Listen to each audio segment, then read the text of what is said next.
तो प्रधानमंत्री मोदी बता रहे थे कि पीएम आवास योजना के तहत किस तरह से सीधे जो लाभार्थी हैं उसके अकाउंट में पैसे ट्रांसफर किए जाते हैं और उनको उसका फायदा मिलता है। आगे बढ़ते हैं, बड़ी खबर, किसानों के ट्रैक्टर परेड पर रोक के खिलाफ सुनवाई शुरू हो गई है। सुप्रीम कोर्ट में चीफ जस्टिस ने केंद्र सरकार से ट्रैक्टर परेड पर रोक की याचिका वापस लेने को कहा है। चीफ जस्टिस ने कहा है कि ट्रैक्टर मार्च पर फैसला नहीं कर सकते हैं, पुलिस के पास कानून में पहले ही इसके लिए अधिकार दिए गए हैं। तो सुप्रीम कोर्ट से कहा जा रहा है कि जो एक याचिका दाखिल की गई है सरकार की ओर से, केंद्र सरकार की ओर से, जिसमें जो ट्रैक्टर परेड है किसानों का उसे रद्द करने की, रोकने की मांग की गई है,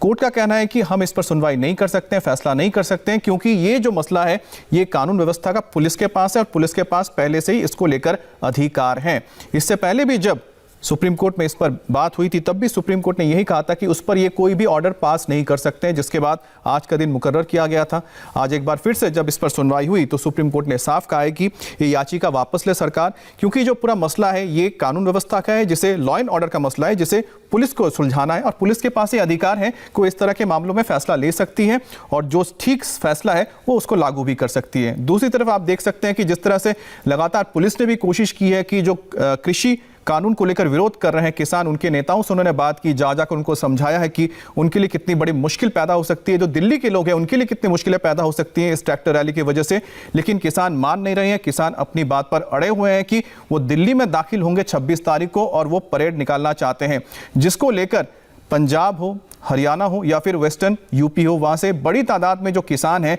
अपने ट्रैक्टर ट्रॉलीज को लेकर दिल्ली की ओर कूच कर रहे हैं, जिसकी वजह से हालात ऐसे हो जाएंगे,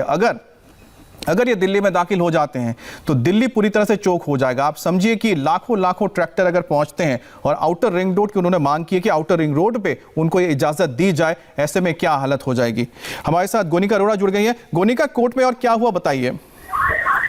जी,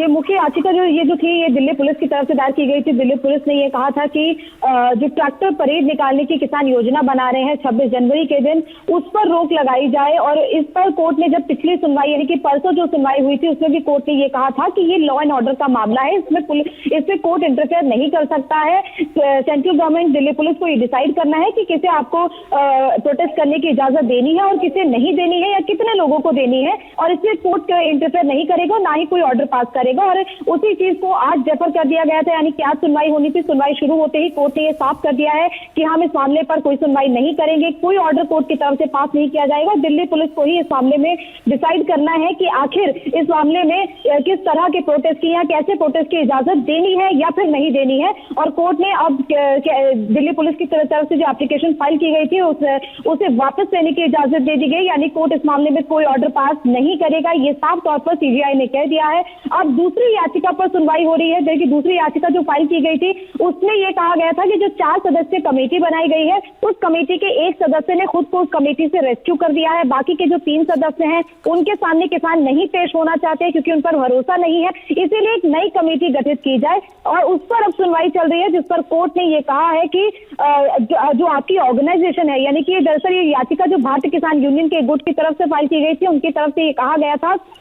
कि एक नई कमेटी बनाई जाए। उस कमेटी में वो कमेटी निष्पक्ष रूप से इस मामले पर किसानों से बातचीत करे और इस पर अब सुनवाई चल रही है। और कोर्ट ने ये कह दिया है कि क्या आपकी ऑर्गेनाइजेशन ने कमेटी के को कॉन्स्टिट्यूट करने को रिजेक्ट कर दिया है, क्योंकि कोर्ट जब पहले भी इस मामले पर सुनवाई हुई थी तब भी किसानों की तरफ से ये कहा गया था कि क्या सिर्फ कुछ संगठन ही ऐसे हैं जो कोर्ट में पेश हुए, हम बाकी के किसानों की राय भी जानना चाहते हैं, क्या वो भी कमेटी के सामने नहीं पेश होना चाहते। इसीलिए कोर्ट ने यह फैसला किया था कि हम किसी से राय नहीं मांग रहे, बल्कि हम ये फैसला दे रहे हैं कि कमेटी गठित की जाएगी, उस कमेटी के सामने किसान पेश हो और दोनों पक्ष के किसान पेश हो। और अभी फिलहाल इसी मामले पर सुनवाई चल रही है कि आखिर ये जो कमेटी बनाई जा रही है ये जो कमेटी बनाई गई है, इस कमेटी को लेकर आगे कोर्ट का क्या फैसला होता है। अमित जी, बहुत बहुत शुक्रिया आपको जानकारी देने के लिए। तो जैसा कि गोनिका बता रही हैं